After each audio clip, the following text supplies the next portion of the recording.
India news Covid OPD के जरिए आपके सवालों का जवाब आप तक पहुंचाने की कोशिश हम कर रहे हैं। बड़े डॉक्टर्स का पैनल हमारे साथ बना हुआ है। डॉक्टर साजिद हमारे साथ हैं, डॉक्टर शरद हमारे साथ बने हुए हैं। इस बीच अब वेरिएंट को लेकर लगातार सवाल उठ रहे हैं। ब्रिटेन के पब्लिक हेल्थ इंग्लैंड संगठन की एक रिसर्च में यह खुलासा हुआ है कि घर में एक साथ रह रहे लोगों में अल्फा वेरिएंट की अपेक्षा में डेल्टा वेरिएंट एक घर में 64% ज्यादा तेजी से फैलता है। कोरोना की दूसरी लहर में एक घर में रहने वाले ज्यादा लोग कोरोना की चपेट में आए, यानी कि इसका सीधा सीधा सा मतलब यह है कि अगर आप अपने घर में हैं और कोई एक शख्स संक्रमित है तो दूसरा भी जल्द ही उसकी चपेट में आ जाएगा। अल्फा में ऐसा नहीं, जबकि ये वेरिएंट पहली बार भारत में ही पाया गया है, इसीलिए कहा जा रहा है डेल्टा वेरिएंट खतरनाक है। घर में तेजी से वेरिएंट फैलता है। ब्रिटेन की रिसर्च में इस तरीके का खुलासा हुआ है जिसमें डेल्टा वेरिएंट घर में 64% तेजी से फैलता हुआ पाया गया और ये पहली बार हिंदुस्तान में ही पाया गया है, जिसके बाद एहतियात हिंदुस्तान में ज्यादा बरतने की जरूरत भी है। अब इसी बीच डेल्टा वेरिएंट के खतरे को लेकर बात कर रहे हैं, लेकिन तीसरी लहर इससे ज्यादा खतरनाक बताई जा रही है। बच्चों में संक्रमण का खतरा ज्यादा बताया जा रहा है। ऐसे में अलग अलग राज्य सरकारें स्वास्थ्य व्यवस्था दुरुस्त करने में लगी हुई है। अस्पतालों में इंतजाम किए जा रहे हैं, ऑक्सीजन का इंतजाम किया जा रहा है।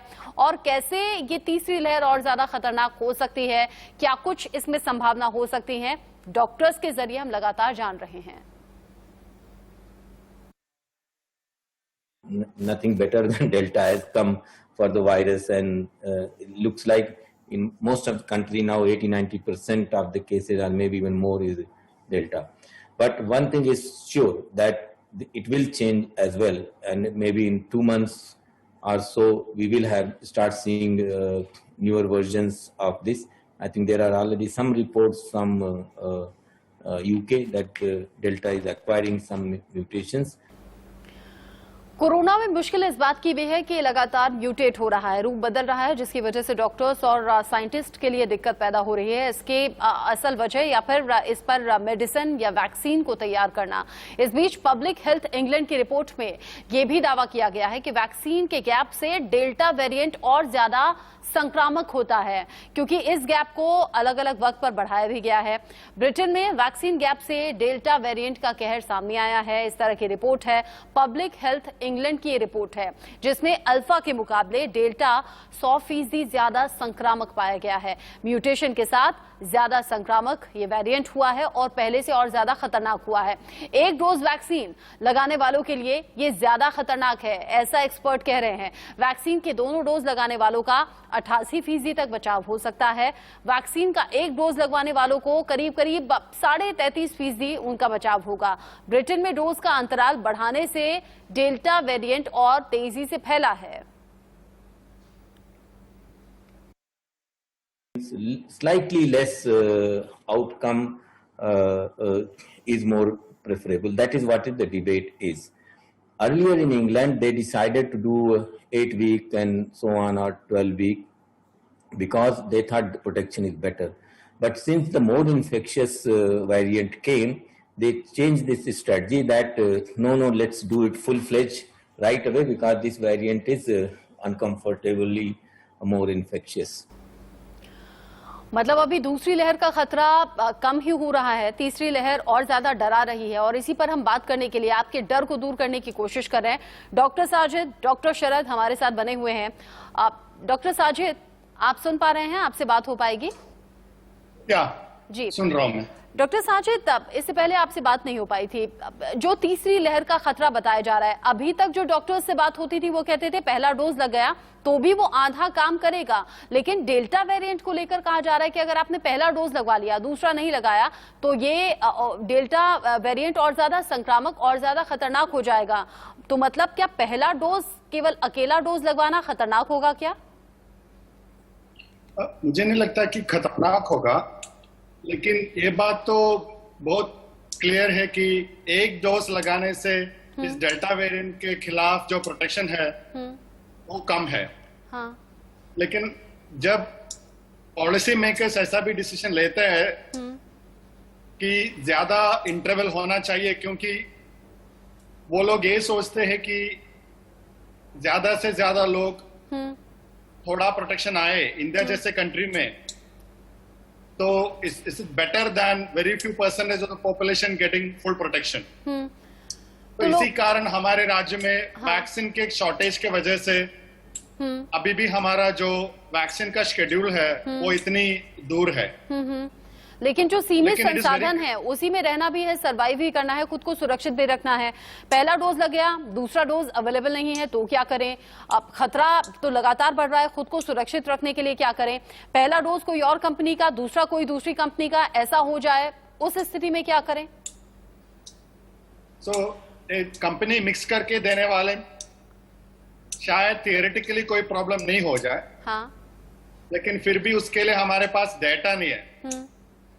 ऐसे साइंटिफिक डेटा जो है जिसके ऊपर हम ये कहते हैं कि वैक्सीन सेफ है, हाँ, वैक्सीन इफेक्टिव है, वो सब कहने के लिए हमारे पास डेटा होना चाहिए। वो नहीं है अभी हमारे पास। लेकिन ऐसे स्टडीज हो रहे हैं दुनिया में, हाँ, और शायद हमें फ्यूचर में ऐसा डेटा मिल जाए कि शायद हम कंपनी या ब्रांड मिक्स कर सकते हैं। हाँ, मतलब एक एक्सेप्शन केस छोड़ देते हैं जहां दो वैक्सीन मिक्स हो गई, पहली डोज कुछ और, दूसरी डोज कुछ और, लेकिन असल बात यह भी है कि वैक्सीन आपके और हमारे घर में नहीं बन रही है। वैक्सीन हमें अवेलेबल होगी तभी हम दूसरा डोज लगवा पाएंगे। ये बड़ी परेशानी कई जगह अभी भी बनी हुई है। लेकिन डॉक्टर शरद, घर घर में बच्चे भी होते हैं, बच्चों के लिए माता पिता बड़े चिंतित हैं क्योंकि तीसरी लहर में ये कहा जा रहा है कि संक्रमण बच्चों में ज्यादा फैल सकता है और अलग अलग जो राज्य हैं वहां पर तो इंतजाम भी होने लगे हैं बच्चों के लिए, स्पेशली वार्ड बनाना, अस्पताल बनाना, दीवारों पर पेंटिंग्स बनाना। लेकिन ये चिंता दूर कैसे हो, बच्चों को सुरक्षित कैसे रख पाएंगे?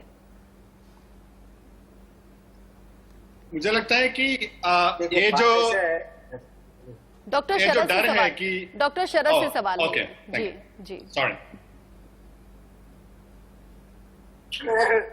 ये बात ऐसा है कि बच्चों को तो इन्फेक्शन होना ही है, हाँ। ये वायरस से बच तो नहीं सकता है अनलेस एवरीबॉडी इज वैक्सीनेटेड।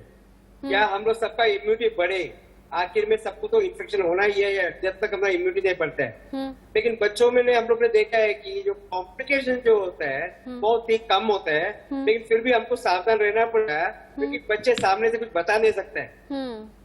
ये बड़े लोग का सिम्टम जो आता है, बच्चों सिम्टम्स नहीं आता है, तो हम लोग सब तैयारी करके रखना पड़ेगा कि पहले वेव में हम लोग तैयार मालूम नहीं था, अंदर आपको आता पता था बीमारी क्या करती। सेकंड वेव में हम लोग भूल चुक से हम लोग एक्सपेक्ट नहीं किया था कि इतने खराब बीमारी होगा, ये लोग संक्रमित होंगे।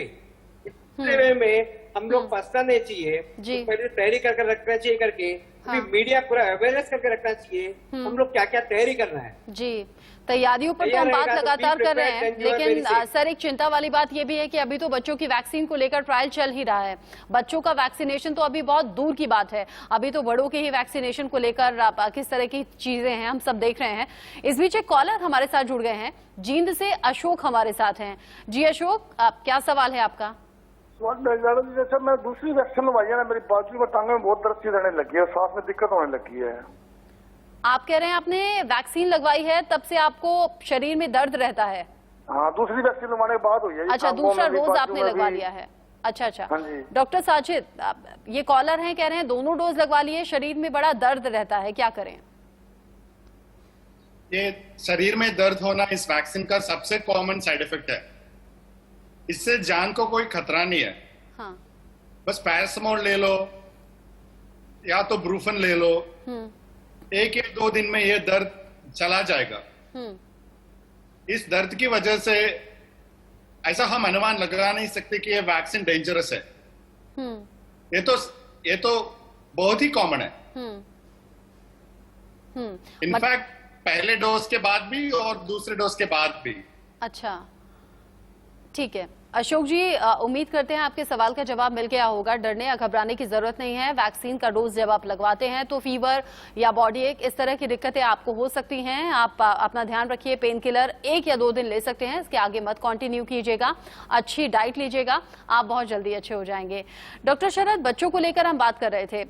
बच्चों के लिए कहा जाता है कि बहुत तेजी से वो बीमार भी होते हैं और बहुत तेजी से रिकवर हो जाते हैं। बच्चों का इम्यूनिटी सिस्टम बहुत ज्यादा स्ट्रांग रहता है बड़ों के मुकाबले। लेकिन वो एज ग्रुप कौन सा होता है जब ऐसी संतुष्टि माँ बाप के मन में रहे कि हाँ इम्यूनिटी स्ट्रांग है? देखो स्टैटिस्टिकली हम लोग ने देखा कि लेस देन 20 इयर्स ये जो प्रॉब्लम्स कॉम्प्लिकेशन बहुत कम हो गया है और लेस देन 10 इयर्स में और कम हुआ है। ये दो कारण रहते हैं। एक तो बच्चों का टी सेल इम्यूनिटी करके इम्यून सिस्टम जो है बहुत स्ट्रांग है। दूसरा ये जो वायरस जो है वो एस जो रिसेप्टर्स करके रिसेप्टर हमारे जिस्म में खास और बड़ों का लंग्स में जो बहुत सारे हैं वहां जाके चिपकते हैं और वहां डैमेज करते हैं, तो ये रिजल्ट बच्चों में कम रहता है। और तीसरी मेन चीज है ये जो बड़ों में जो कॉम्प्लिकेशन होता है, जो साइटोकाइन स्टॉर्म में कॉम्प्लिकेशन जो होता है वो बच्चों में हम लोग बहुत कम दिखाई दिया हम लोग जी। तीनों के हिसाब से तीनों बच्चे जो मोर्टेलिटी बच्चे का बहुत बहुत लो है। फिर हॉस्पिटलाइजेशन जो 2.4 बच्चों की हॉस्पिटलाइज होते हैं उसमें भी लेस देन 2% डेथ है जी। तो 95% असिम्प्टोमेटिक रहते हैं जी। एक चीज हमको याद करना पड़ेगा कि फर्स्ट वेव जो सेकंड वेव हुआ है, जितने भी बड़ों को इन्फेक्शन हुआ है उसमें घर में बच्चों को तो हुआ ही रहेगा, तो साथ में रहते हैं वो लोग जी। स्पाइट ऑफ दैट बच्चों का जो है हॉस्पिटल और मोर्टेलिटी इतना कम है तो बहुत ज्यादा पैनिक होना भी जरूरी नहीं है। लेकिन हमको मालूम पैनिक होना तो किसी भी प्रॉब्लम का सोल्यूशन नहीं है, बस ये है कि थोड़ा सा हमें अवेयर रहना है और बच्चों का ख्याल रखना है, अपना भी ख्याल रखना है। दिल्ली से कॉलर हमारे साथ जुड़ गए हैं, राजेंद्र, सवाल क्या है आपका? हेलो राजेंद्र जी, सवाल पूछ सकते हैं आप। हाँ जी। हाँ ऐसा है मैडम जी, ये मेरे को ये इसका असर हुआ था मुझे। इसका असर हुआ था, असर के अंदर ये था कि मैंने कुछ दवाई वगैरह ली, मैं घर पे ही आइसोलेट हुआ और उसके अंदर मेरे को ठीक ठाक हो गया 2-3 दिन के बाद में। और उसके बाद 1 मंथ के बाद में 1-1.5 मंथ हो गया मुझे इन बातों को। कोई वैक्सीन वगैरह मैंने नहीं लगवाई। फिर मैंने इसको चेकअप करवाया तो ये नेगेटिव था।